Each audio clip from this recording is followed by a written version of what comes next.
இன்றைக்கி வீடியோவில் ஆடி மாதத்தில் முக்கியமான பண்டிகைகள் அப்படின்னு சொல்லிட்டு எங்கள் குரூப்பில் இருக்கக்கூடிய கேபி நாராயணியம் பேட்ச் 2ல் சிதம்பரத்துலேருந்து கவிதா அப்படிங்கிறவங்க வாய்ஸ் மெசேஜாக ஒவ்வொரு விஷயங்களையும் உங்கள் கூட ஷேர் பண்ணியிருக்காங்க. ஆடி மாதம் பற்றிய தகவல்கள், ஆடி மாதத்தினுடைய விசேஷங்கள், பண்டிகைகள் இது எல்லாமே என்னுடைய சேனலில் ஏற்கனவே நான் போட்டிருக்கேன். இதுக்கு உண்டான ரிட்டன் கிஃப்ட்டு, எப்படி ப்ளவுஸ் பிட்டெல்லாம் ஃபோல்டிங் பண்ணுறது, மாலைகள், பஞ்சு மாலை, இந்த மாதிரி நிறைய தகவல்கள் என்னுடைய சேனலில் இருக்குது. ஆடி மாதம் பண்டிகைகளுக்காகவே உங்களுக்கு நிறைய தகவல்கள் என்னுடைய சேனலில் இருக்குது. அதனால் மறக்காமல் என்னுடைய சேனலில் சப்ஸ்கிரைப் பண்ணிக்கோங்க.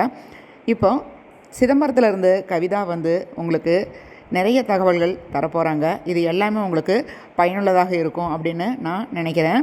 இப்போ வாங்க அவங்க என்னென்ன தகவலெல்லாம் நம்ம கூட ஷேர் பண்ண போகிறாங்க அப்படிங்கிறதையும் பார்த்துடலாம்.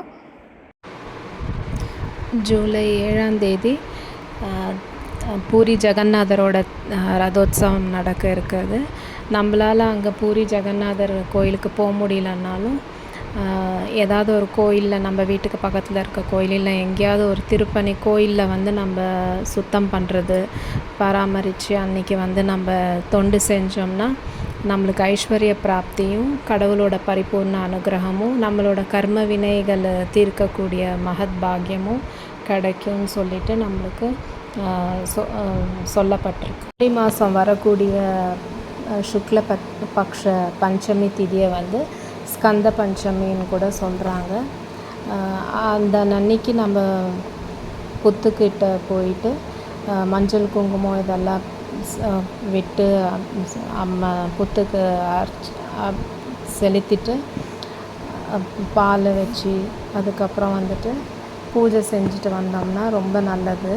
நம்ம குழந்தைங்களுக்கு ஏதாவது சர்ப்பதோஷங்கள் இல்லைன்னா யாருக்காவது ஆரோக்கியத்தில் குறைபாடுகள் இருந்ததுனாலும் பானகம் நிவேதனம் பண்ணலாம்.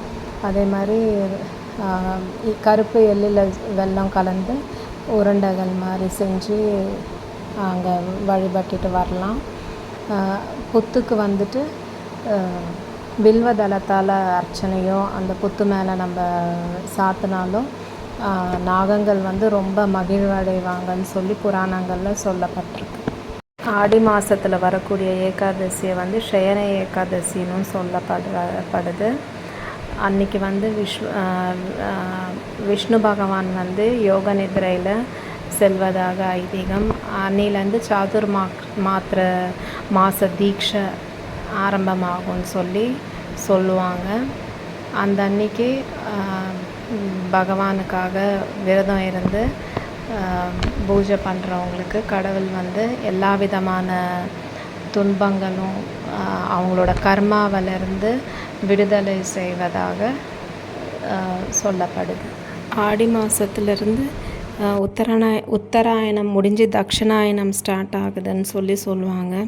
அந்த மாதத்தில் நம்ம கல்லுப்பு தானம் பண்ணுறது, ஏழை எளியோர்களுக்கு செருப்பு, அந்த மாதிரி கொடை, இந்த மாதிரிலாம் தானம் பண்ணுறது ரொம்ப விசேஷம். மருதாணி கண்டிப்பாக எல்லோரும் வச்சுக்கணும். அது ரொம்ப நல்லதுன்னு சொல்லப்பட்டிருக்கு.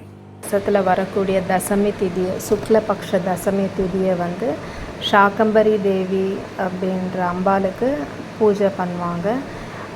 அந்த அன்னைக்கு அம்பாள் எல்லா காய்கறிகளாலேயும் அலங்காரம் செய்து சிறப்பான பூஜைகள் நடைபெறும். துர்கமாசுரன் என்ற அரக்கனை சம்ஹாரம் பண்ண பிறகு எல்லாருக்கும் அம்பாள் காய்கறி, கீரை எல்லாமே இது பண்ணி உணவு அளித்ததாக ஐதீகம் புராணங்களில் இருக்குது.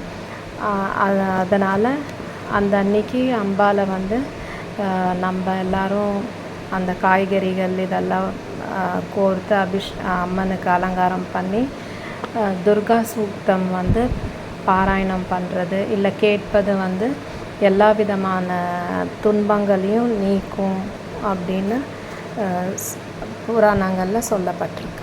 தெலுங்கு கேலண்டர் படி ஜூலை மாதம் 6ஆம் தேதியிலேருந்து அவங்களுக்கு ஆஷாட மாதம் ஆரம்பிக்குது.